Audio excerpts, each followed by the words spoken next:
make a move and the bunny gets it. I said, put the bunny back in the box. Why couldn't you put the bunny back in the box?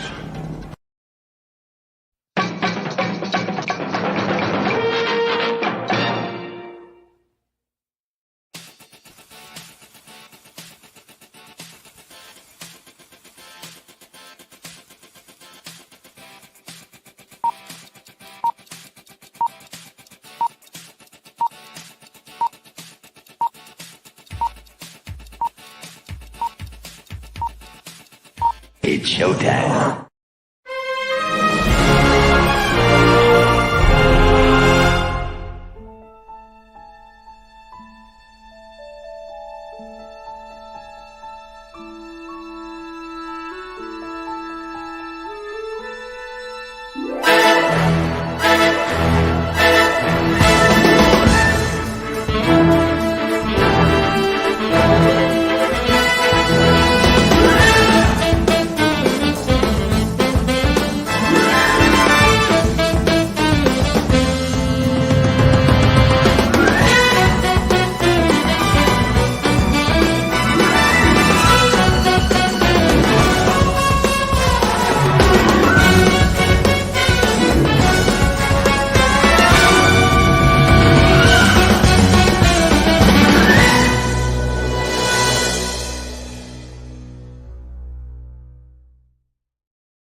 Psychically, I'm very well endowed. I want to know what you're thinking. There are some things you can't hide. I want to know what you're feeling.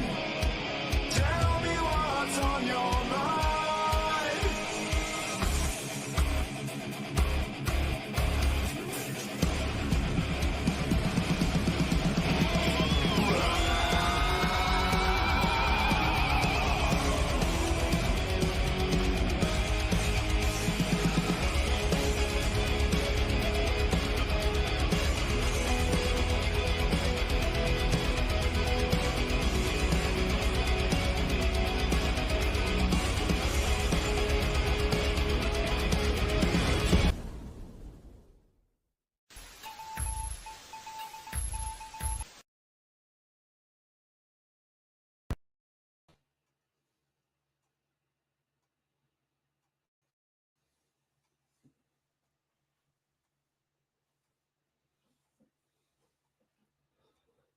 Hey there, this is good for Telepathic Bunny Comics. Welcome to the Rabbit Hole. Special Friday night. What's next? I usually do this on like Thursday, but this gentleman is special enough that I decided to move the show to accommodate him. And let me bring him on. You know him as John's Longbox. Welcome to the show. Hey, how you doing? Thanks. Yeah, I didn't when I said yes on Thursday, I didn't think that people would be like, "Hey, come on up to Comic-Con and we're all gonna go out to dinner." So I was like, "Oh man." Oh no. I'm not gonna ask you to turn down a Comic-Con. I mean, look behind you. I mean, come on now. It was fun. I met up Vaughn Coleman and Chris McWilliams. And I met Aaron Sparrow up there, and then we played tag with Rini. Rini's like, "I'm going to be here." So when we were done eating, we went there, and we looked around. Where's Rini? And she's like, "Oh, I'm over here." And then we literally went there. And by the time we got to the second place, she's like, "I'm in bed," because she's been doing phenomenal. She's selling stuff, So I don't know. Tonight, I got my own stuff to do on my own channel, but I might go again tomorrow night just to meet. I didn't buy tickets. I'm not doing anything at the Comic-Con. Right. I don't think I could. I'm getting an MRI on Monday because from dizziness from the car accident. So I right. I didn't want to deal with the crowd, but I think people thought I was drunk in the bar because I was like bumping into people and leaning on stuff. You know what I mean? So I was like, nah, I'm Right. just drinking soda. I just got hit by a car. So Well, if you're, that's a good place to like, be bumbling and stumbling on under people. Right. It's Right. kind of expected. Well, it was my first foray into civilization since my car Right. accident. So my wife and I will Right. go to a restaurant or whatever. Mhm. But last night I took the train Yeah. into Manhattan and then walked to Javits Center and Mhm. as long as it's nobody, I guess nobody, because my wife's like, you don't look dizzy. I'm like, yeah, because I didn't want her to worry, so I didn't think I've been trying. Right. But you sit on your ass all day, read comics, whatever. I got you. Do you ever figure out what happened exactly? Well, that's what we're doing. I got a MR because we did CAT scans of my neck. For those of you who don't know, because this is a different channel, I passed out while driving. No, I was not drinking. I was coming home from work, and I think it was just like a low blood sugar thing, and literally hit a tree, broke my neck. They called it a hangman's fracture, and that's healing fine. So whenever they did CAT scans, they just were worried about my neck, and then once I took the neck brace off, I could move my neck. And every time I move my neck, I get dizzy. So we don't know if something's pushing on an artery or maybe there's brain damage or, maybe I hit my head. I don't know. We never really checked my brain. So, but you still don't know initially what caused you to pass out, right? No. So, yeah, I passed out last July at work, but luckily it was at work. I just right. And then I got up, and then once I got up, they treated me and they sent me home. It was a Saturday, so nice. I got an overtime pay and only worked half the day, but it was the same thing. Hot, sweaty conditions. They were pouring cement. It was literally the same exact conditions. Oh, okay. Just like I tend not to eat breakfast. Both times I fainted, it was before lunch. Yeah, that sounds like a blood sugar. Yeah, so I think it was a blood sugar thing. And every once in a while, even when I'm not working during the winter, I'll be like, oh, I don't feel good. And then I eat something, I feel better. So that's probably it. Have you ever been checked for diabetes? I'm not. Yeah, we checked diabetes. They checked heart attack. They said that they were going to check for a stroke, but I don't think we ever did because that would involve an MRI. So now we finally are doing that MRI. Well, there's something that doesn't show up as diabetes that you might have. It's called hypoglycemia. It's not hyperglycemia. It's hypo. It's the low one. Yeah. Yeah. My sister had that. Yeah. Your sugar will just bottom out. And that's probably more likely. Yeah. And that's it's not that the reason it doesn't show up as diabetes is because your pancreas is making it suddenly produces too much insulin. And it causes your blood sugar just. That's my sister had that. So I would get checked for that. I guarantee you that's probably what it is. Probably, yeah. I didn't even think of that, but and it's funny because yeah, I go to the doctor. They did all the tests and everything, and the doctor's like, "Hey, your heart is fine. Yeah, blood pressure, you're fine. Your cholesterol is fine." Like I look like a guy who should have high blood pressure, high cholesterol, bad heart. Right. But that's fine. But I would get that checked because it doesn't show up as diabetes, but it's just because every once in a while your pancreas will just spit out too much insulin. And I'll ask. I mean, this is the brain specialist, but I still go to my regular doctor. Yeah, I have to go back for a result of a blood test in a couple weeks. So I'll ask. That's good looking out. I didn't think of that. But that again, because of my sister, I'm sure it runs in families. It runs in families. My family's pretty good. There's no heart attacks. There's no cancer. We're pretty boring and healthy. Right. The only deaths in my family are self-inflicted through smoking, drug addiction, stuff like that. So, which is why I don't smoke. I don't drink. Yeah. Because I know that would probably be a problem. And I think that same compulsiveness that makes somebody want to drink is what makes me an obsessive comic book collector. Right. You have an addictive personality. Correct. Yes, that was transferred it onto something. Like when I read comics, I just did a video today of back issues that I bought, and Mm-hmm. I realized that I read a comic book out of order, and it's literally bothered me. It's going to take me a couple of days until it stops bothering me. I read them out of order. It drives me nuts. Like I have long boxes, and I put all the comics in order to read. And if I made a mistake, put them in that box, and I read them out of order, because I just pull it out, trusting my past self that I did it in the correct order. Well, anybody that takes a look at your collection knows that you got at least a touch of OCD. I mean, Does that mean I bring up my picture every time somebody talking about my collection? I bring up my picture. Yeah, go ahead. Let me find it. All right. Yeah. While you're doing that, hello, Marcus Killebrew. What's up, dude? Good to see you. Good to see you. Welcome to the see you, channel. Marcus. Yeah. But yeah, I kind of like read that commercial that I made from you, and that's you like pointing, and then you see the sweeping, and it shows all the collection. It's like, holy crap! Yeah. Everything's organized. Everything's like it's really incredible. Yeah, this is right behind me. This is my comic book room. Yep. And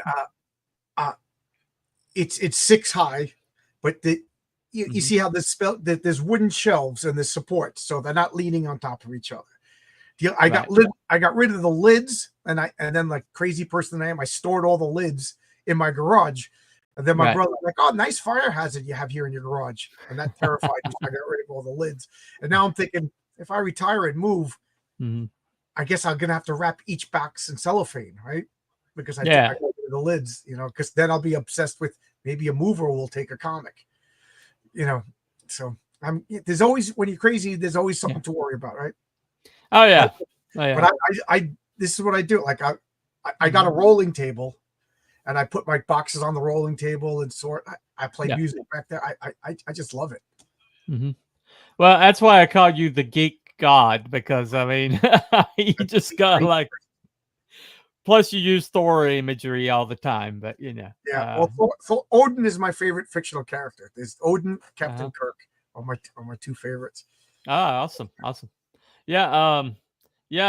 What did you think about Odin's portrayal in the Thor series movies with Anthony Hopkins? It was funny when they said Anthony Hopkins. I couldn't picture it. Right. But I trusted Anthony Hopkins is a good enough actor. Yeah. And then I was like, okay, Kevin Branagh is a Shakespearean director, Right. And then he directed the first Thor movie. And I said, Anthony. So after I saw, okay, Anthony Hopkins and Kevin Branagh, then I got excited. And then I saw some images, and I'm like, it's over the top, ridiculous Jack Kirby Odin. It was perfect. Yeah. Perfect.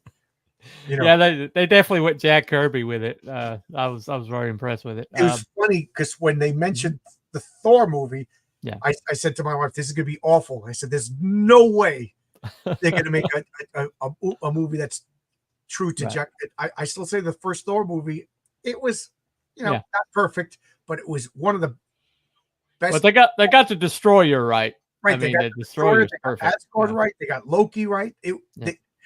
It was, to me, like back then, they weren't embarrassed by the source material. No, Kevin Branagh was just like, I know I took one acting class in college, and that's like the first thing they teach you is commit to the bit. Yeah, don't take the role if you're, if you can't do it, if you feel it, but you got to commit to the. And they did, and nowadays I don't think with superhero movies. I don't think they commit to the bit. I think that the actors or whoever they think they got a wink and nudge at the camera, right? Yeah, exactly. That drives me. That's a whole nother point. But yes, you're absolutely right. They wink at the camera like, yeah, we know this is goofy. We know this is bad. I hope you or you're in on the joke. But oh man, that drives me nuts. Like look, Marvel MC Universe. Look at the Iron Man movie. Yeah, they committed to the bit. Robert Downey Jr. was in for many reasons, because that was his last gasp. His career was on its last legs. Right. He took the role for like $40,000 because with all of his drug problems and drinking problems, he couldn't get insurance. I think he wasn't even insured. No. When he took that role. That's how bad he was. And now he's one of John Jon Favreau was friends with him. I think they did movies back in the day, and then and John's like John had known him well enough to know how clean he had been in the last, that he had his wife and kids. Yeah, he went out on a limb by getting getting him, and he was perfect. Yeah, well, they didn't trust him, but Jon Favreau was like, it's him or nobody, Right. And even then they like hedged their bets. They're like, okay, he's we're giving him this little bargain basement salary, and we're giving him, we're not insuring him. But Jon Favreau's like, he was he knew Robert wasn't going to screw it up, and he also knew that nobody else could play Tony Stark, and he was absolutely right. He really was. Well, I mean, if they got somebody else, we would have bought it, whatever. Yeah. Like if they got Tom Cruise, we would be like, yeah, nobody else could be. But Robert Downey Jr., how good, he's perfect. He had when I first heard it, I was dubious. I'm gonna be honest. Right away, I said, this is perfect. Yeah, right away. As soon as that was one of the I was a little dubious, but then it just occurred to me. I was like, who else is going to play the self-destructive alcoholic? Right. Mercurial personality. I mean, it's just like, okay, they up until Endgame, they were almost perfect. Like, right. I didn't like what's his name playing Star-Lord. Why can't I think of the actor's name? Chris Pratt. Chris Pratt. Yeah. Yeah, because contrary to most comic book people, I actually read the Star-Lord comics, and Star-Lord is a blank, stoic. If you read him in the Marvel magazines, the black and white magazines where he debuted, he was actually a bad guy, a villain. Right. He was a murderer who killed people to become Star-Lord so he could commit genocide. Yeah. That's the origin. And then when they brought it to regular Marvel, they edited it out to make him a little bit better, but he was basically a greedy person. And if you read the comics, he has almost no lines. He's kind of like a passive character. So when I was like, they don't understand Star-Lord. But the thing is, I don't know. That's one of the times that they changed it. Yeah, for better. But I still would have liked to have seen. But I didn't like that he's romantic with Gamora, because that's all Adam Warlock's story. And then they throw in Adam Warlock. That was, to me, the first. Well, maybe the second. Yeah. The second big misstep of the Marvel universe. They don't know what to do with Adam Warlock. No. They didn't need the Captain Marvel movie. That's what the Adam Warlock movie should have been. Well, Adam Warlock is a god. He's basically a god. Yeah, I joke. I said the Adam Warlock is the continuing adventures of space age Jesus. Yeah.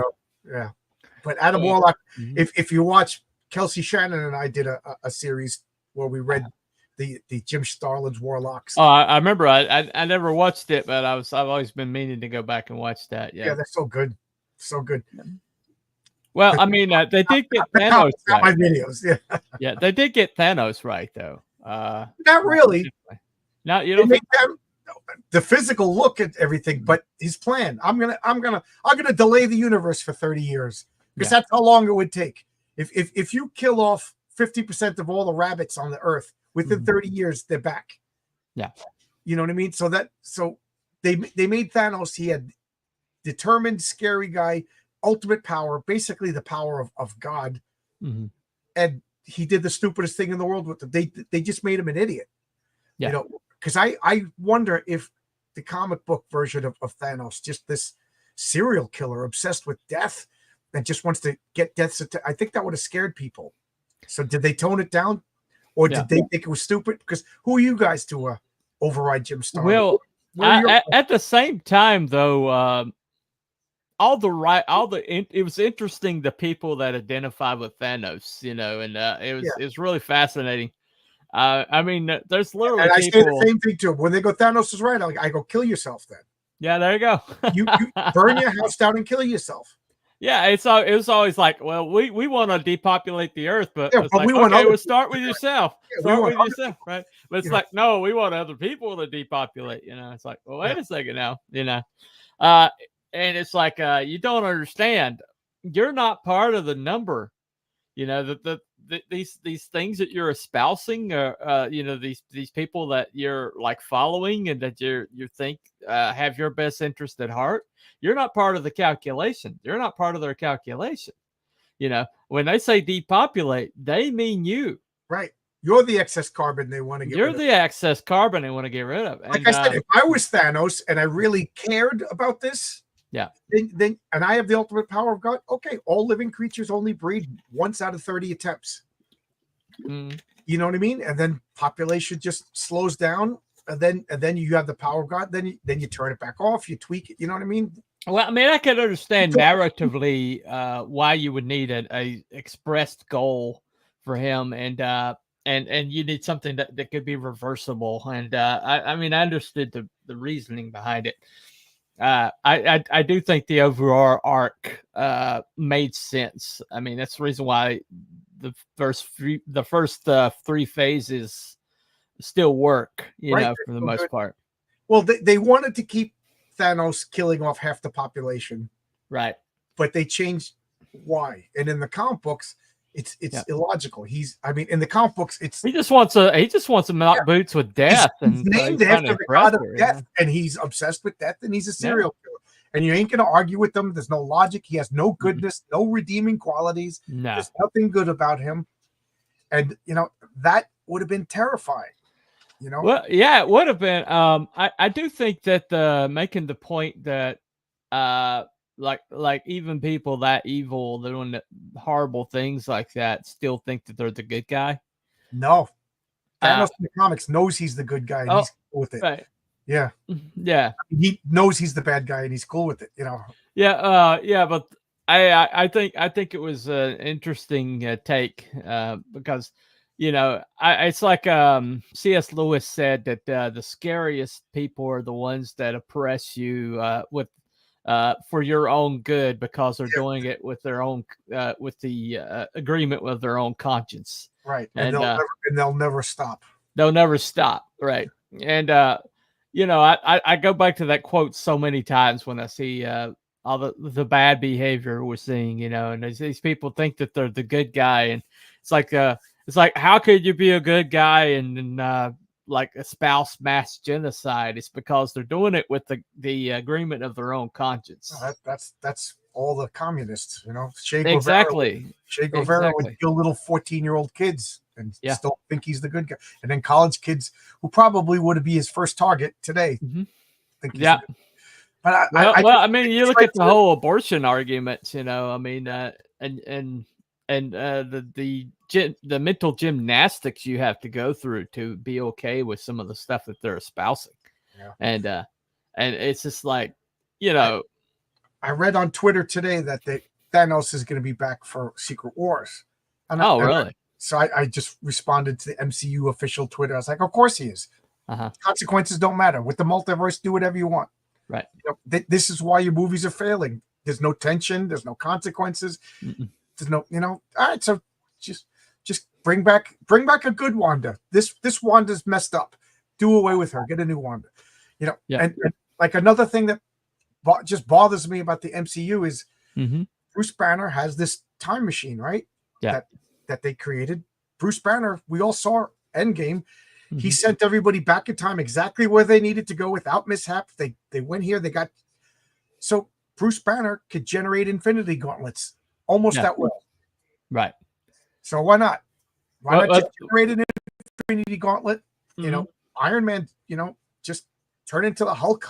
You know, Thanos survived, turn into the Hulk, use the Infinity because he's, you know, and do whatever you want. Bring back Scarlet Witch, bring back the kids, bring back Vision. You know, make it so that everybody's immortal and cancer's gone. Make it so that there's no evil. You know. Once you go down that road, you're really it's a narrative dead end, and and so I mean, once you start dealing with like cosmic powers on cosmic levels, then you got to keep up in the game until it's just become so outlandish. The Doctor Who problem. You always got to top the last, you know, which is why, if I may reference my comic, I'm starting out low. And I want to build because if I start out with Thanos in issue number 1, where do I go from there? Right. You know, so I'm starting out, you know, explosion at the bank robbery, you know, typical superhero stuff. And I have like a 10-issue arc planned. But I still say, and I think I might have talked with you about this, but in Endgame, I loved the Marvel Universe up to Infinity War. But the problem with some people couldn't be brought back. I think it applied Hulk couldn't snap. Why not?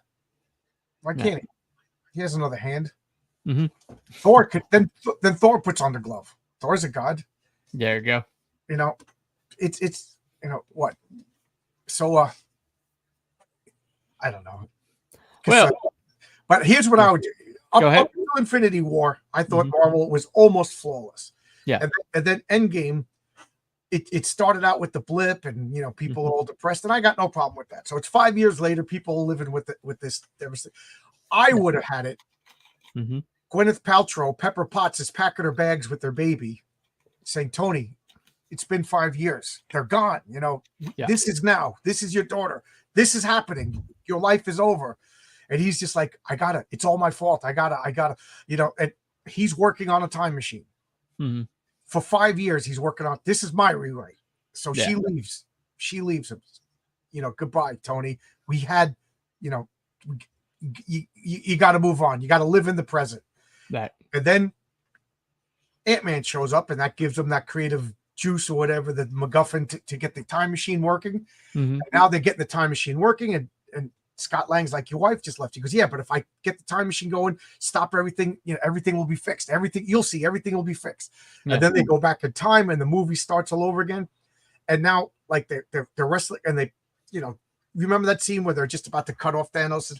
They stop Star-Lord, and you know they do that. They got the glove, and now Tony has the glove, and he's gonna snap, or you know, and he realizes if I stop Thanos, I don't have a daughter. Yeah. You know what I mean? Like, yeah, I still have Pepper. We could have another chick, but what is the odds that it's going to be that daughter? Right. You know what I mean? Like, not to be too graphic, but you know, they do it on this particular night. You know, even if you change the hours, the butterfly effect, everything. So he's just like, and they're like, "Tony, do it. You know, we got it." And he's just like thinking, and now it sets up this. Thanos was willing to sacrifice his daughters. Right. Is Tony Stark willing to sacrifice his daughter? You know, and then he realizes, I have to do it. And now he's never at peace. Right. You know, he was not at peace before because he let it happen in his mind because he's a good guy hero. And now he sacrificed his daughter, and he can't face, even though Pepper Potts has no clue. She's happy. They saved the day. He's like, "I erased our daughter." And then the perfect line for the end of the movie is there. Everybody's hugging, they're kissing. And she goes, "Tony, I'm pregnant." You know what I mean? It's so it happened before the snap anyway, but he, you know, there you go. There's a better movie. And and if I could think of it, and I'm just a guy with brain damage sitting in the basement down here reading comic books all day long, why couldn't high-paid executives think of it? That's one of the things. Well, by that time, the corruption was coming in pretty hardcore. Right. I mean, you saw the charge. And, right. You think it's ending? I think that there isn't a correction that is happening. I don't. I agree. I don't. I mean, bringing Russo's back. If anybody's going to be able to right the ship, it'd be those two guys. And also, Jon Favreau is evidently, you know, part of the conversation. I think they're they're relying on him to kind of like right the ship over at Lucasfilm. Yeah, Kevin Feige, I'm kind of lost hope with him. You know. Well, the thing about Feige though is Feige is is so completely, totally, like a survival guy. You know, he's all about himself. He's all about his own like his own continuance, and so I think he knows that the way things are going, he, you know, by allowing the activists to have their way, he is putting himself in jeopardy, and he is self-important if anything, and so I do think that him getting rid of Alonso was kind of like because all you're seeing right now is Victoria Alonso stuff. I mean, the Agatha all along was her. This Captain America thing. That's the cat that's coming out, and that was her. That was her decisions. What do you think of Peter Gunn's DC movies? Having Superman with Crypto showing up, that actually gave me a little hope. Yeah, me too. I mean, I'm also extremely cynical about everything. So as far as I'm concerned, the DC movies are done. Yeah. So, I like the image, and if it's good, I'll like it. But when I saw Man of Steel, I was like, they fundamentally got Superman wrong. I'm out. I'm out. Right. I saw the Wonder Woman movie because a group of my friends wanted to go, and I didn't want to be the jerk. Yeah. No, but Wonder Woman was good. Even though they changed it to World War I, right? They fundamentally got Wonder Woman. They changed a few things, but there was a couple of CGI problems. But they got Wonder Woman. Yeah. But they got Superman's absolutely 100% wrong. And all these people that love that movie, I'm like, well, you don't get Superman. No, I mean, I think Henry Cavill's capable of playing Superman. If right. they did him dirty. They did him dirty. I like him. I like him a lot more than the material that he's given. Well, the Netflix stuff was so good, and I think what they're doing, what I heard is they've done a complete course correction on the Daredevil Born Again. That's what I heard too. And they always like threw everything out, and they brought in the people that did the HBO stuff. So I mean the Netflix stuff. Well, Old Fatty says, as long as John stays on the air, I'm happy. Yeah, odds are next week is my last week off. Unless they find something bad on the doctor on Monday, odds are I'm going back to work. So I got to go back to work. But Zach Ted says, what he said, some people couldn't be brought back. I think it's applied. The Hulk couldn't snap again. Right. It's the Infinity Stones. Yeah. The Infinity Stones. Either they're all powerful or they're not. And if they're not all powerful, and then in the TVA Loki movie, they're just throwing them around. Whatever. Yeah. I liked what they implied in the DC Avengers team up. The Avengers, just that the Infinity Stones didn't work out of their universe. So that would have been a nice touch. Is that when Tony Stark goes into an alternate reality, grabs another thing, and it doesn't work because the stones have to be from that universe? Because now, since they didn't do that, Banner has an Infinity Stone generator. Okay, so the gauntlet doesn't work, but so he gets a time stone and goes back in time. You got to think about your story. Like the example that I give is, don't write Jawbreakers and kill all your characters in the first issue. Right. The next 7 years trying to bring your characters back in a convoluted mess that I just paid $30 for. So, So there's my review of the new Jawbreakers issue. Well, Multiverse brings characters back is the weakest.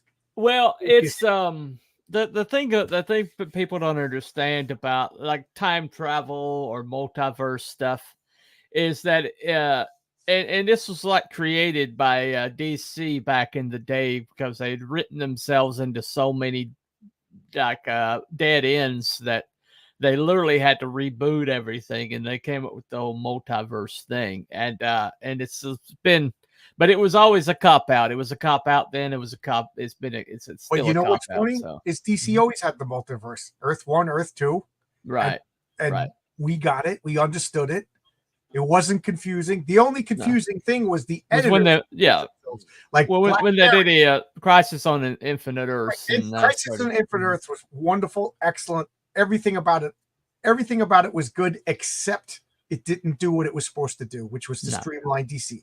It made DC 100 times more complicated. Right. What all DC had to do was define everything.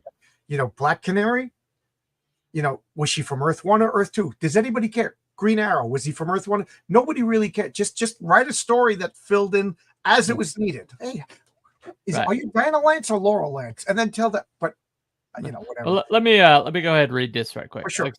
Exactly. Bad things happened in the past, but the effects cause these people to be born. I'm grateful for people we have today. Can't change the past, so why hate the past, right? Right. That's the conundrum. Do you kill Hitler before he's born? You know what I mean? Like, well, everybody always says 6 million Jews, but we forget it's 25 million people over the course of World War II. Yeah. 25 million people would be alive today. Would some of them be serial killers? Would one of those people be the next Hitler?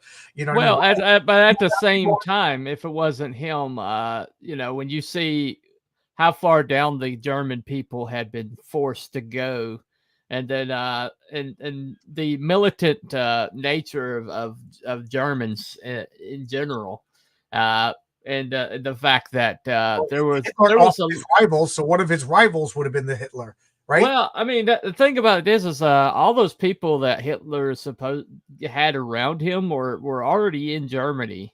Right. And if it wasn't Hitler, it might have been Goebbels. If it wasn't him, it would have been Himmler. Or if it wasn't him, it would have been, I can't even think of the other guy's name. Right. But yeah, that's a fun time travel conundrum.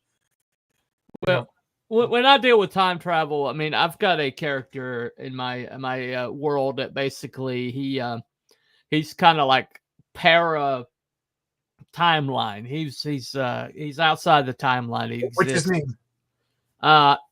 His name is Mr. MacGuffin. Okay. And he's completely outside the timeline, and he's kind of like leading you through the circumstances. But the thing about it is he's a creature out of time, so he's not entirely sure where he is at all times, and so he's also a little bit of an unreliable narrator, and so he was real fun. But he was the way I fixed the problem of having all the exposition in your first book. And I was like, why don't I just have this real fun character that's kind of like coming in? He's kind of like a stand-in for me in a way. But the thing about it is though, the more I wrote him, the more he became his own person. And so I'm not entirely sure what he is at this point. Patriarch started as a goofy, let's own the SJWs. Yeah. And now, I think exactly. I think he's a neat character. I have a time traveling character that I think it's issue 4. I gave Renzo a choice between 2 different stories in issue 4. Yeah. And it's not really going to explain the way time travel works, because like if you go back down into the time in the dinosaur times, it's really no different than go to another planet. Right. You know what I mean? Like, but if you go into last week, then you really got to have your time travel rules set straight. You know what I mean? So, but I'm going to have a time travel story. I don't want to reveal the character's name yet. Yeah. But to me, he's going to go back in time and he wants to save the dinosaurs. So Renzo wants to draw sexy girls, dinosaurs. So yeah, but I want to revisit this character to explain how time in me. Yeah. If I may get weird, there's a time line. Mm-hmm. And if you go back in time, you're just bending that one line. You're looping it around. And you go like this, but you can't change the past because it already happened. So you know what I mean? I can't go back in time and kill my parents because I was already born. I can't create a paradox. So if I go back in time and I create a paradox, I made a loop. Yeah. And at the point where that timeline meets that timeline, I'm stuck in this paradox, and the rest of the timeline goes like that. So what it looks like to everybody else is I just disappeared. Well, you just gave an explanation that's basically quantum physics, right? So that's the quantum loop theory is what that okay. One is. So I invented quantum loop theory without realizing it. Well, you just parroted it. It's already been, Well, I didn't know, so therefore I invented it. There you go. You invented it. There you go. Parallel, but you know what I mean? Like, so like if you create a paradox, you basically remove yourself from the timeline and you're trapped. And that's going to be a story about rescuing somebody who's stuck in a paradox. Right. Well, this particular, there's a book called The Man in the High Tower that speculates this one. Look it up. There's also a series that was that came out, but they gender swapped the hero or the lead in it, and I never got over that. But it's still a decent story. Zero tolerance policy for gender and race swapping. When we try to fix an ecosystem by introducing invasive species, we always make it worse. Messing with time would be even worse. See kudzu. Look up kudzu. That's a good point. I'm trying to find something over here to. Okay. Well, where is it?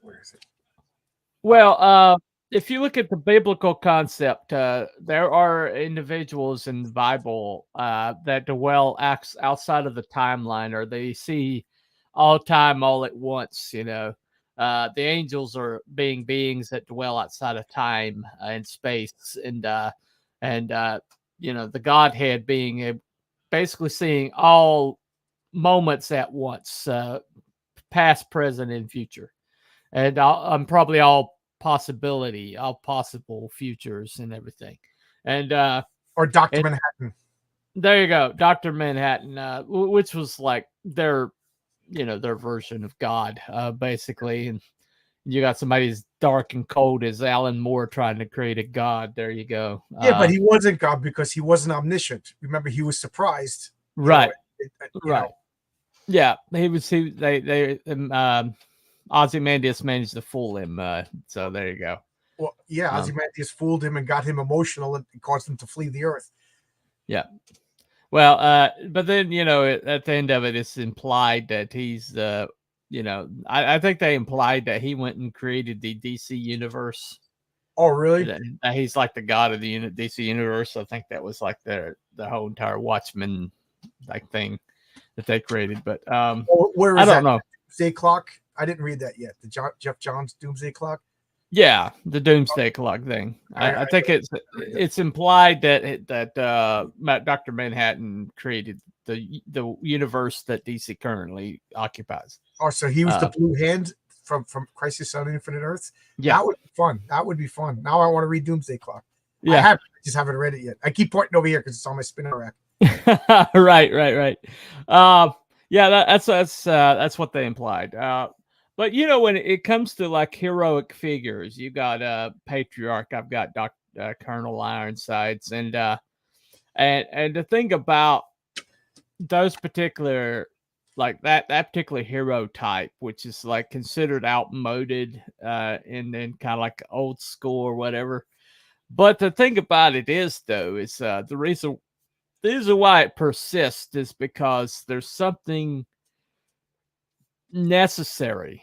If you're going to create a universe, if you're going to maintain a comic universe, you really need that bedrock paragon. You need that person that kind of inhabits the high ground and is like the embodiment of all things good.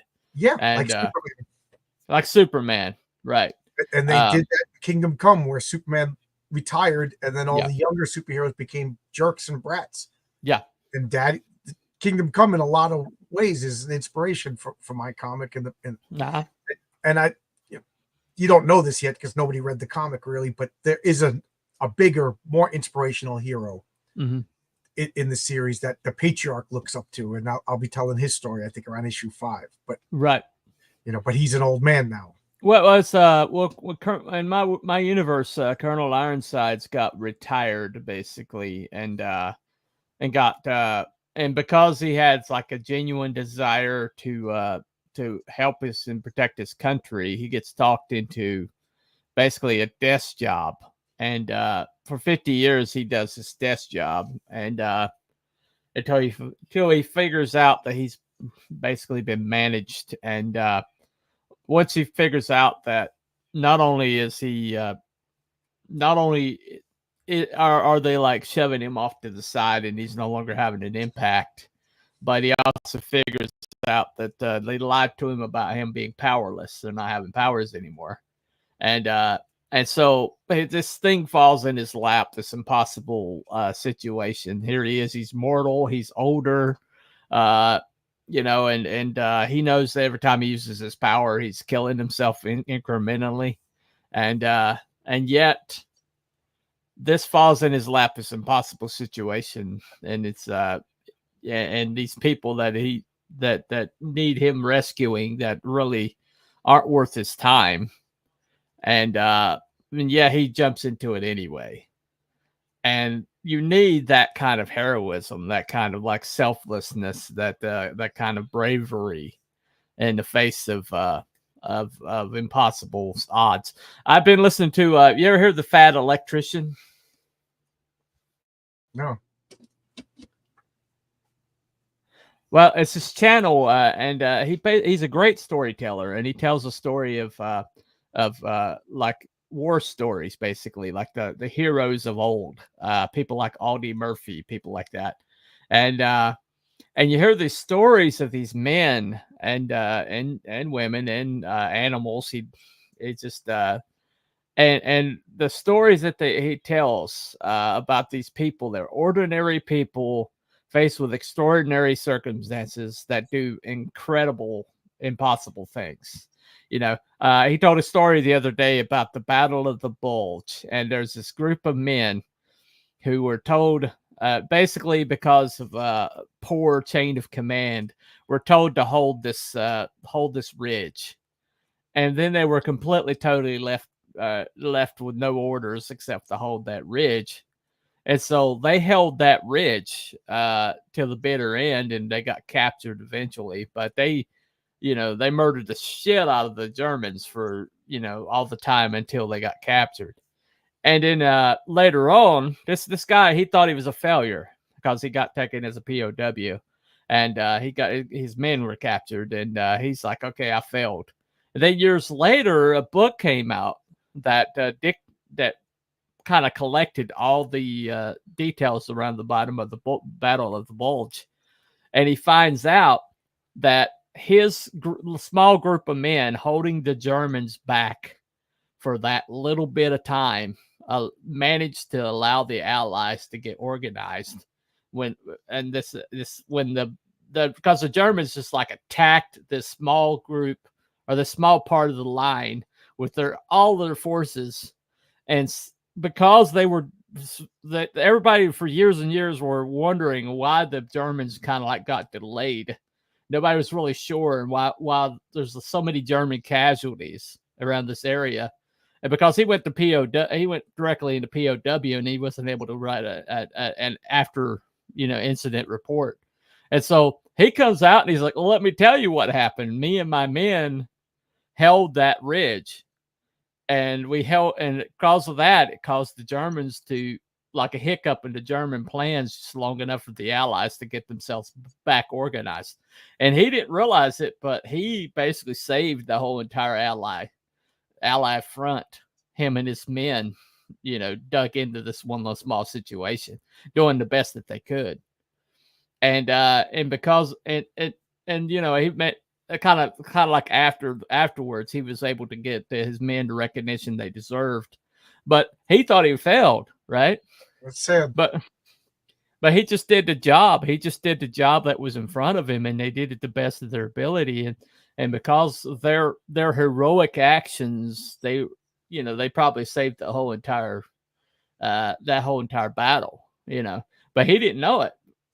But the thing about it is that's talking about that kind of heroism.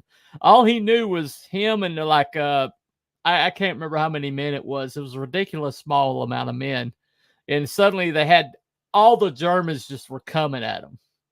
And they didn't know what the heck was going on. All they did was just like, okay, I hope my machine gun doesn't overheat. They just started mowing Germans down. And then it turned out that they held back the German attack long enough. But that's a story. Fat Electrician's got thousands of stories like that. You gotta watch his channel. But the thing about it is talk about, like Audie Murphy on a flaming tank destroyer with a 50 caliber machine gun held back a Germans from overwhelming his men, who he told to retreat. And he's sitting back here covering their retreat, and he's just like mowing down Germans by himself on a flaming tank destroyer that's about to blow up any minute. And then he gets injured, and he does, he crawls back to his men, and he organizes them to drive the Germans back. And it's like, for that, he got the Medal of Honor. But I mean, you're like, well, a human being did that, really? And it's like, there is like that level of heroism, and people aren't like there's not enough portrayals of that kind of heroism in culture right now, and so people don't know what they're capable of, and like young men don't understand that they can stand against overwhelming odds and make a difference in this world. We used to have that all throughout our fiction, all throughout our television, all throughout our movies, all throughout our comics, and they've removed that, and young men are kind of like cast adrift, not understanding there's an ultimate destiny. There's a there's gear that they could have that that is admirable in every way, you know, and that's what we got to restore. We got to get that back, because you know, young men have to achieve adulthood. I mean, they have to like achieve becoming a man. You know, ladies, basically maturity takes care of that, but young men have to figure it out. And our fiction used to fill in the blanks when the fathers were absent. A young man could look to these. I mean, how many guys that came out of the ghetto and made something of themselves have like Superman or Batman tattooed on them, or Punisher? Probably you know, it's these days. Well, probably Punisher these days.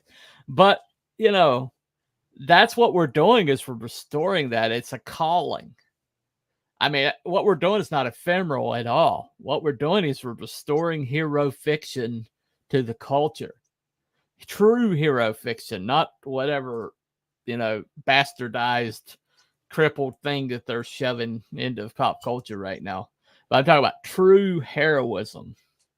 You know, my back's against the wall. I've got to protect. I've got to defend. I've got to go beyond myself and beyond my own personal capabilities to get this done. And we got to get that back in culture. And, you know, I think you're doing a big part of that with this heroic tales from everything I've seen. Thanks. I got a message today. Somebody asked me, when is the PDF, when are the digital files going to go out? Right. And I was talking to you, Cooper, about this before we went live, and I'm kind of at a you know, like a dilemma. Do I release them right now? Because I can release them right now, but I'm trying to think what is the most fair. So the compromise I told myself is, as soon as one comic is mailed, I'm going to go home and release the PDFs. So that's what I wrote to this guy, and I updated on Fund My Comic. I got to update on Kickstarter and Indiegogo. So you're looking at 2 weeks. 2 weeks. Right. I got an email that my proofs have been shipped. So I'm hoping Monday I'll get the proofs. Maybe tomorrow I'll get the proofs. That's the day I'm looking forward to have an actual comic book in my hand and know that I created this. So I have 5 proofs to, you know, because there's 5 covers altogether. So I got 5 proofs to okay. I never did this before. It was really cool. Last night I had dinner with Vaughn Coleman, and he took out his proofs and showed me. So I got to look at Phenomenova, and he's like, "Are you reading it?" I said, "No, I don't want to read it." And he looked at me strange. I said, "I want to read this in my house under the best circumstances. I don't want to sit there read a couple in a restaurant." But I said, "But I wanted." I really love the story. I really love the story of that comic. I'm really looking forward to that. Yeah, I'll tell you, it looks great. Looks great. Feels great. You know. Well, when you look at his background and his history and you know, what he's overcome, I mean, I'm really fascinated to see what an orphan like he was. You know, not an orphan. He has a mother. Yeah. Well, I mean, you know, losing his father like that, and he lost his dad at 9/11. Yeah, there's this parallel there that I'm really fascinated. Hold on a second. Sometimes the group you're in pushes you to fill a niche, and sometimes that niche is the paragon, right? I like that. T, right. I gotta say that our circle of people have such, you know, we have the same overlapping audience. The comments are always so insightful. I love the comments. Oh gosh, it's like every single one of us were like, we all figure, we all know how important this is. I mean, we all have that. I drew a comic story that took place in the Battle of the Bulls. Hey man, you know me on X. Go ahead and send me a link to that, or let me know some details. I want to know more about that. Murphy got to play himself in the biopic war movie. Yeah, he did. And most people don't know this, but Audie Murphy had like one of the worst cases of PTSD you can imagine.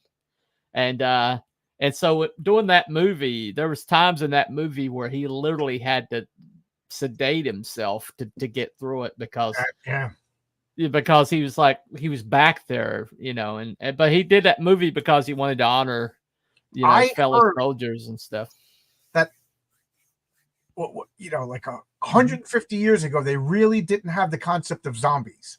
Zombies are a relatively new, mythological, legendary, whatever word you want to use, creation, and that they were inspired by the people who came back from World War I, just living, wandering, like they called it shell shock. They called it, but once I read that, I don't know if it's true or not, but oh my God, what a concept. If it is true, that's where we got the idea of these people are living. Well, I know that, like George Romero, that's one of his influences, and George Romero is kind of like the beginning of a lot of that, lot of our modern zombie, the phrase "women are born but men are made" neither is better necessarily. It just is, right? Yeah, Vaughn's a great guy. He really is. I'll tell you a little inside information about Vaughn Coleman. He's about as skinny as my pinky, and he could out eat any of you. We went to and I was, every time I go to Manhattan, I crave Chinese food because it's out here in the state where I live. It's Chinese food, but it's just not as good. Manhattan. No. And I lived in Flushing, which was Chinatown. So I crave Chinese food. So we went into this place called Kung Fu Noodle. And I didn't expect much because I was like, okay, it's touristy. We'll buy, Midtown Comics, Penn Station Comics. It was so good. They got soup dumplings. So we ordered soup dumplings, and then I ordered a big bowl of noodles and soup. Yeah. And Vaughn ordered the same thing. But I guess the little skinny little waitress looked at him and she didn't bring him his soup. Right. So she's like, "Where's my soup?" She goes like, "You got soup dumplings." And Vaughn's like, "But I also ordered soup." And she's like looking at this skinny freaking twig of a guy. So she goes, "Okay." So she goes to take the soup dumplings away. I go, "No, we'll eat the soup dumplings too." And she's like, "All right." So he brought out the soup. Vaughn ate everything, the whole bowl. This was a big bowl of noodle soup like this big. Yeah. All the soup dumplings. I left. Like I ate all my noodles. I ate my dumplings. Yeah. But I didn't finish the soup. There was still something, but there was not, like, you could take Vaughn's bowls and put them back because there was nothing. And as we were leaving, we were walking back to Penn Station, and then we were saying goodbye because he had to go that way to his hotel. Yeah. I see him walking into a McDonald's. This is only 3 hours later. Walking into him. So Vaughn, if you're watching this, enjoy it now. Once you hit 30, 35, you're gonna get the dad bod. Oh yeah. And there'll be no. You one day you're fine, and next day you've gained 15 pounds. You don't know how it happened. Yeah. I got to admit, like when I went down into Penn Station, I come down the stairs and there was a Chick-fil-A right there, and I'm like, I'm not really that hungry, but there's no Chick-fil-A's by me. Right. But then I saw I had 8 minutes for my train. I'm like, is that enough time to wait online, get a Chick-fil-A, catch this? So I erred on the side of non-gluttony and on my train. My housemate Craig used to live in Brooklyn, and he used to work in he used to work in Manhattan, and he'd tell me stories about some of those Chinese places, and the one that he liked to go to, and he said the lady was like, no nonsense. He's like, next, it's like order, and it's like, oh, he got up there and he's like, ready, sitting over there. Right. A lot of them have limited language skills. They could, so they got to move people through to make their money, And Yeah. he's like, he brought his friend, and then he tells his friends, like, have your order when you get up there. Make sure you have your order. And he gets up there, and he's like, and she's like, go over there, stand, and it's like, okay, but so they just broke ground. They're literally building a Chick-fil-A. Like I could walk to it, so I'm happy. But it's not there yet. They just broke. Yeah. So right now, there's just piles of dirt where it's going to be, and then my wife announced that there's another supermarket, but there's a big plot of land. And it doesn't even have grass on it. It's just a big dirt lot. It's been that's going to be a Shake Shack. So, oh man, I'm going to be so happy. Okay. I love my Chick-fil-A. I love my Shake Shack. Yeah. Liberal city's been trying to subvert or ban Chick-fil-A's for years. Yeah, they have. We actually had to vote. They actually sent like a ballot in the mail. And I'm like, vote for Chick-fil-A. If you don't like it, don't go. Yeah, right. But they don't want anybody to be able to go. That's the problem. I co-created a Patriot Superhero Liberty for it. I can DM you the pages. I appreciate it. Yeah, man. I'd love to a character of my role playing game, not an NPC. Mhm. She's named Liberty, and she looks like the Statue of Liberty. Right. Well, Hits you with the torch.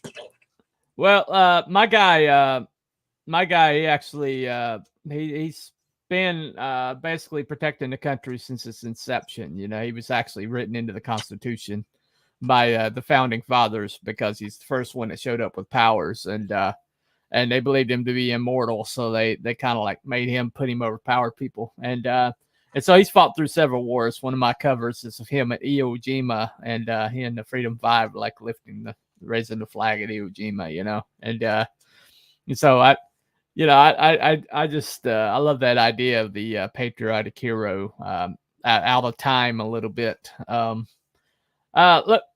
Let me go ahead and play my trailer right quick, if you don't mind.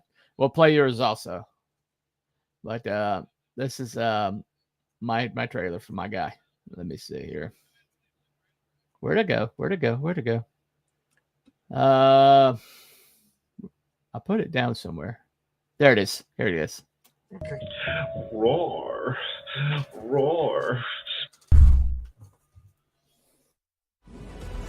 Colonel Ironsides here.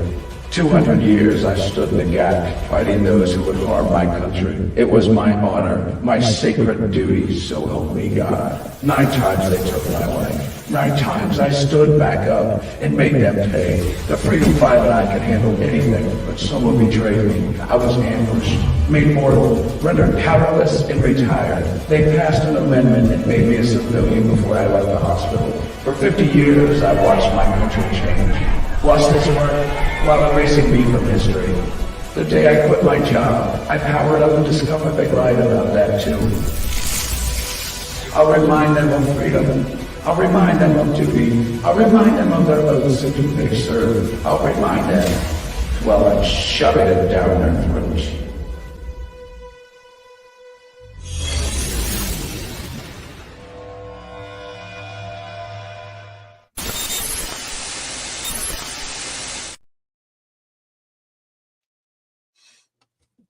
I was talking. Did you see on Twitter yesterday or 2 days ago? Hojo put up a thread. Oh, I love this about capes. Are they necessary for superheroes?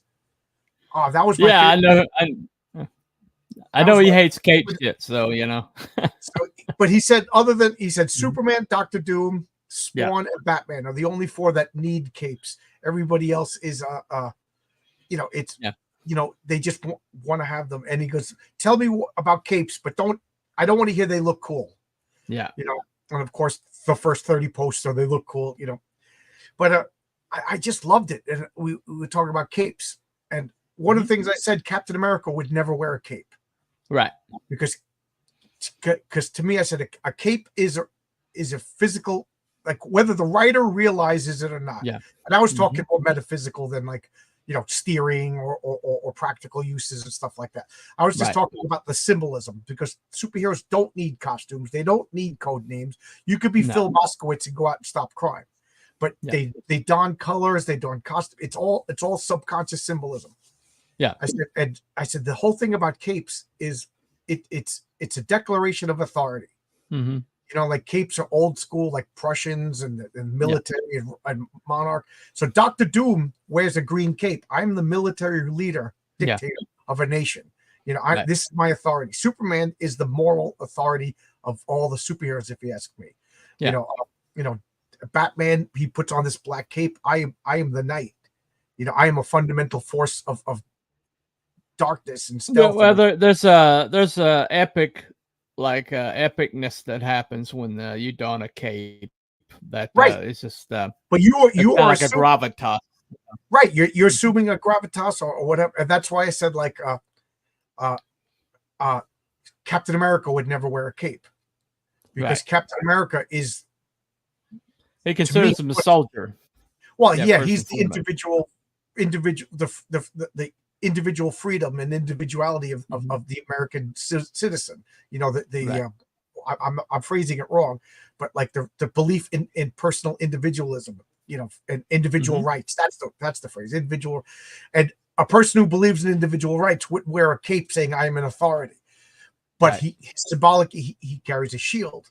I will protect individual rights. This, and that's why I don't think any American patriotic hero would wear a cape, but I could see a British patriotic hero wearing a cape. Yeah, like Captain Britain doesn't have a cape. He doesn't wear a cape, but I could see like I'm trying to think if there are any patriot like Sabra from Israel wears a cape, but I don't really. Well, know. You brought up Mr. America when you were talking to him, but he's kind of a rare. Yeah, but he was a fallen hero, you know. He was and then Marcus brought up Nomad. I said, well, that was the declaration of I'm Nomad. I am the wanderer. I'm not part of anything. I am the ultimate expression of individuality. I assume that, you know, but whatever. But I love, I don't know why I thought about capes or anything. Oh, you talk about Ironsides as a patriotic hero. Would he wear a cape? No, he wouldn't. No, see, it's just, you know that subconsciously that an American patriotic hero wouldn't wear a cape. And I'm trying to think if I would ever design an American superhero. I have two patriotic superheroes in my and neither one of them wears a cape. There you go. Yeah, I don't know what that is, why that is, but you got a good point there. Let me see. I live in Charlotte. There's a ton of Chick-fil-'s. Yep. I live near Charlotte myself, so I know what you're talking about. There's Chick-fil-A's all over North Carolina. I had it when I went to Atlanta. Yep. Yeah, I like capes as long as they're detachable. Capes are good in fencing. Okay. No capes. Okay. I was in that thread. No man tripped it on his cape. Yeah. Superman used to be American. Right. Superman's American. Yeah. That's all of it. Dirty commies think. Yeah. He's not globalist. Superman's definitely American. He's from Kansas. You know, you don't get much more American than Kansas.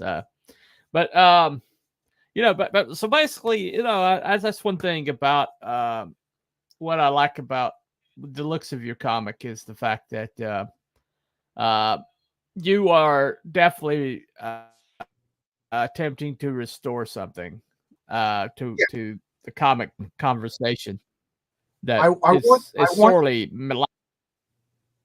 I want it like what I've been telling people is it's a love letter to Bronze Age blue sky superheroics, you know, which I realized not a lot of people know what I'm talking about, but it's a love like I want there to.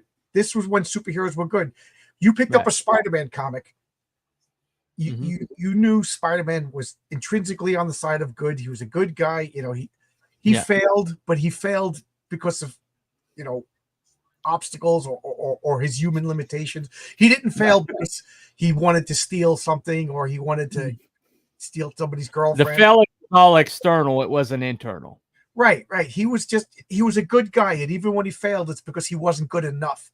You know, things like that. So, you know, the guy can't pay for his apartment rent. Right. But, he's saving New York. Yeah. He has too many obligations. Does he bring the medicine to Aunt May or does he beat up Dr. Octopus? You know, but it's not like the boys where they fail because they're pieces of crap. Right. You know, like and you know what?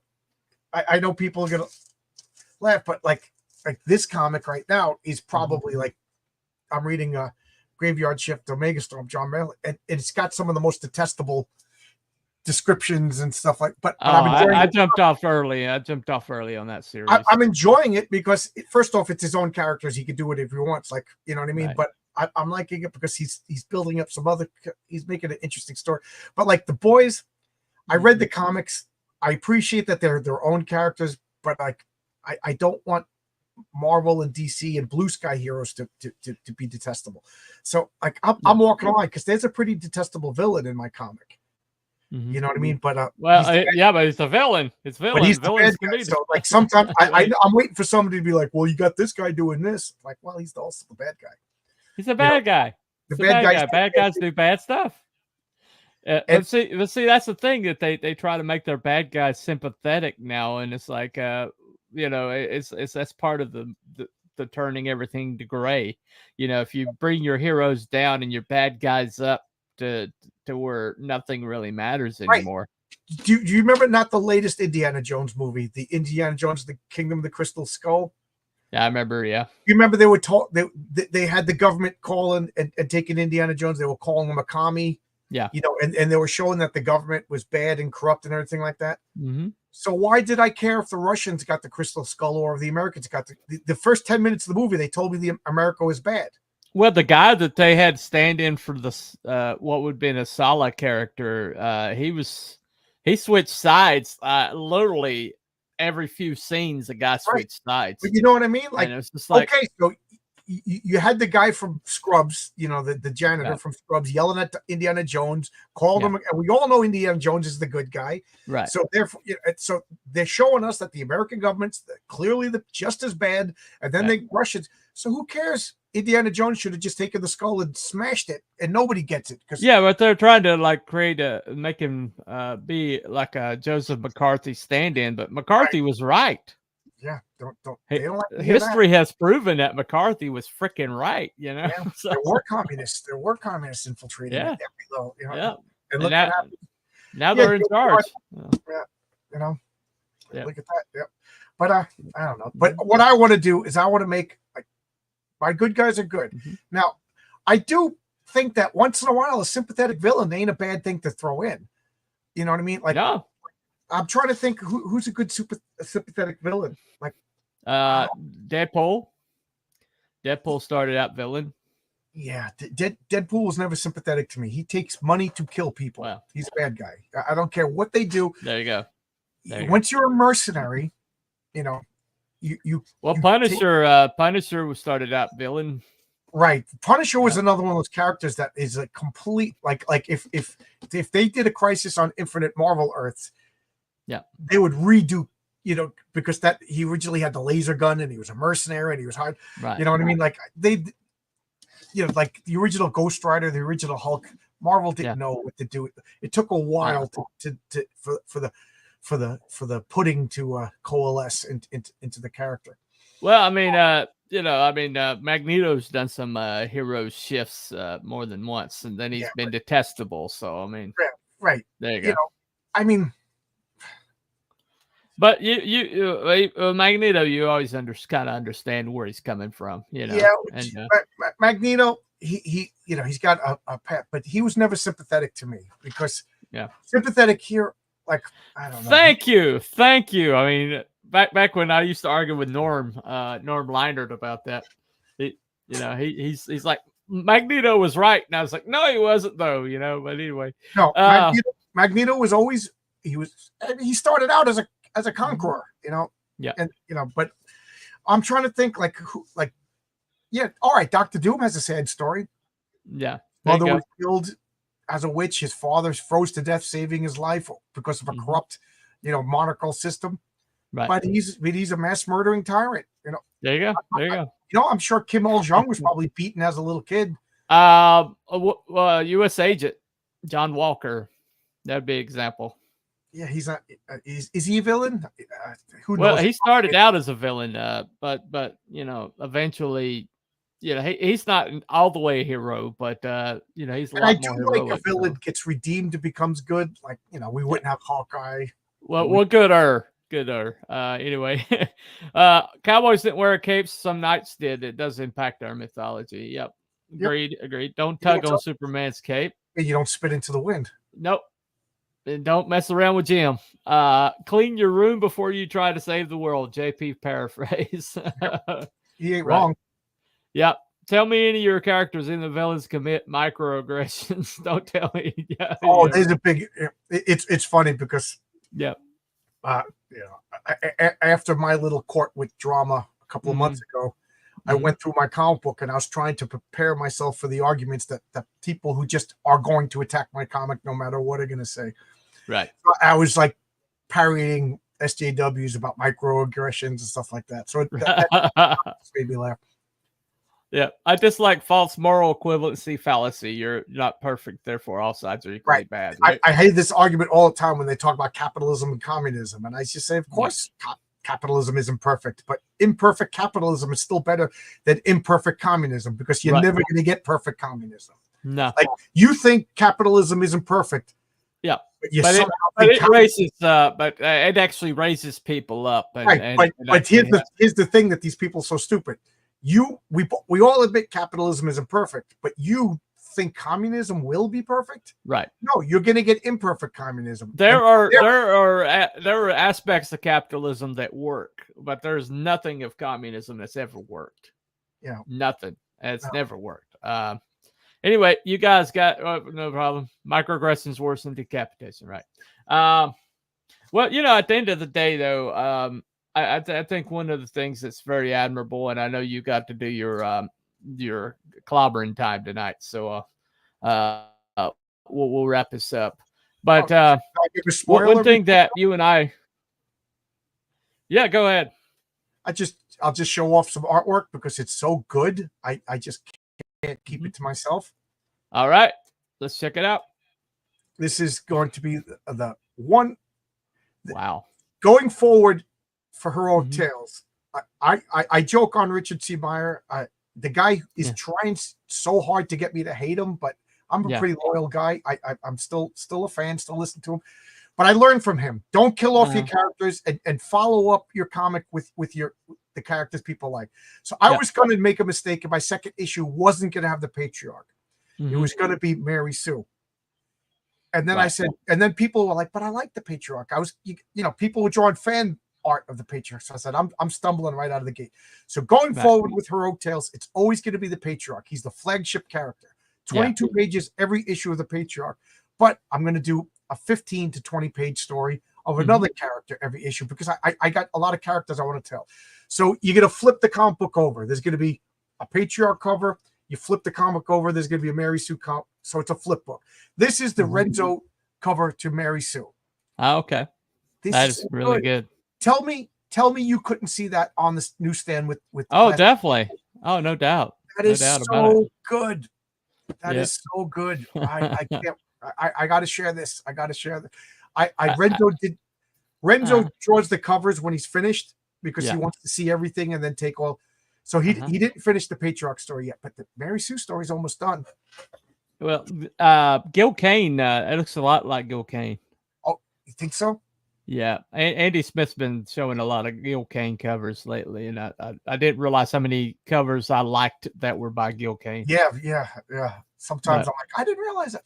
Sometimes, I like John Byrne, and I forget. Oh my God, John Byrne's been doing so many covers. Yeah, right.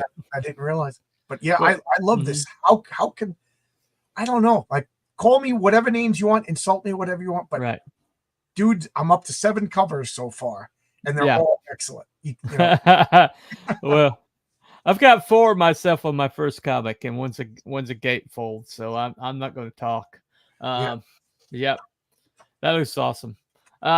Well, let me play the trailer, your trailer, and then we'll say goodbye. But you're doing Superman versus Gladiator tonight, right? Yeah. I do. It's clobbering time. We argue friendly arguments about like which superheroes or characters would fight. That got the most votes. I wasn't really into it, but whatever. That's what the votes. Next week, though, I'm telling you right now, next week is Spider-Man versus Batman versus Spider-Man because I got a lot to say about that. Yeah, no doubt. A little annoyed with the Batman fans. Well, I didn't have time to chime in too much, and my internet wasn't doing too well that night. But the whole Moon Knight conversation, I was like, I was grinding my teeth on that one. But most part, you guys get it right. Most of the time, you get it right, but not that one. Anyway, who would win? Batman would win. Yeah, you guys were like completely, totally like Batman's, hands down. There's Moon Knight doesn't have a chance, and I was like, you guys don't know Moon Knight, I don't think you watched the whole thing because I said Moon Knight would win. Oh, you did? Oh, okay. I said Moon Knight would win. I said, but if we're talking about a rematch, I think Batman would win. But then again, that's not fair to say because Batman would win in a rematch with anybody because that's prep time. You give that guy prep time and he can take down a god. I think right out of the gate, Moon Knight, and a lot of people gave me crap for that. But no. Spoiler alert, guys, I'm not big into Batman these days. I'm getting real annoyed at Batman. Like, he's the only guy in the world that gets prep time. Right. Give Ben Grimm some prep time. He'll beat the crap out of anybody. Right.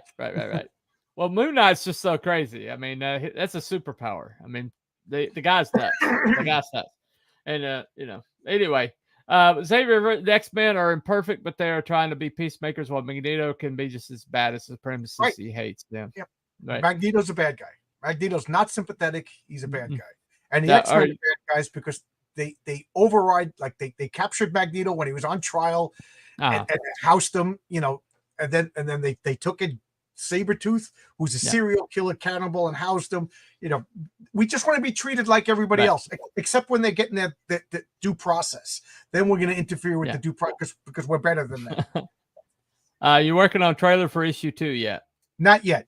There's not enough finished art yet because I want to wait till we have the page. Renzo wanted to draw Mary Sue first because he wants to draw sexy girls. Right. Once he gets a couple of pages of the patriarch, we could go back and forth and make a trailer. Gotcha. And if I hit a stretch goal, I'm going to hire Ron Mosicki again to Ron's a genius. I love Ron. So talented. I want to hire Ron again to do an unheroic tales and do the origin of a major bad guy. Awesome. Yes, Batman's going to win. The question is by how much? Just teasing. Yep. There you go. I have to brew some coffee. It's clobbering time. Okay. Yep. Coffee's a great idea. Marcus is my co-host. Yeah. And Coop, come if you want. 8 o'clock. I put the link in. I'm actually going to have to work tonight. So work smart. I need to get some sleep sometime. So it is what it is. Unfortunately. Well, that's learn from your mistakes. I learned. Don't kill off your characters in the first issue. Don't make your second comic something nobody's ever heard of. Make it, follow up, strike while the anvil's hot, So I learned. And poor Ben Grimm, he ain't dumb. He was Reed Richards' roommate. He ain't dumb. Right. Well, anyway, let me play this trailer and then we'll let you get to your show. All right, quick. Jeez, it's almost 7:30. See, I could stare at your eyes all day, Coop. Sorry, I have that effect on people. Anyway, I'm a good interviewer. Yeah, I enjoy talking to people, contrary to popular belief. I like talking to people about comic books. No problem. No, yeah, honestly, I could talk all day on it. That's why I have my show. That's my problem, is I can talk all day. There you Especially go. when I'm at work on the construction site and I find out the guy next to me is into comic books. I'm like, the foreman's like, John, get to that for work. Well, I'm glad you're growing the beard back. I'm glad. Yeah, my wife wants me to look like Santa Claus by Christmas time. There you go. We're getting there. Anyway, this is the trailer.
Right. I didn't know if we were coming back or not.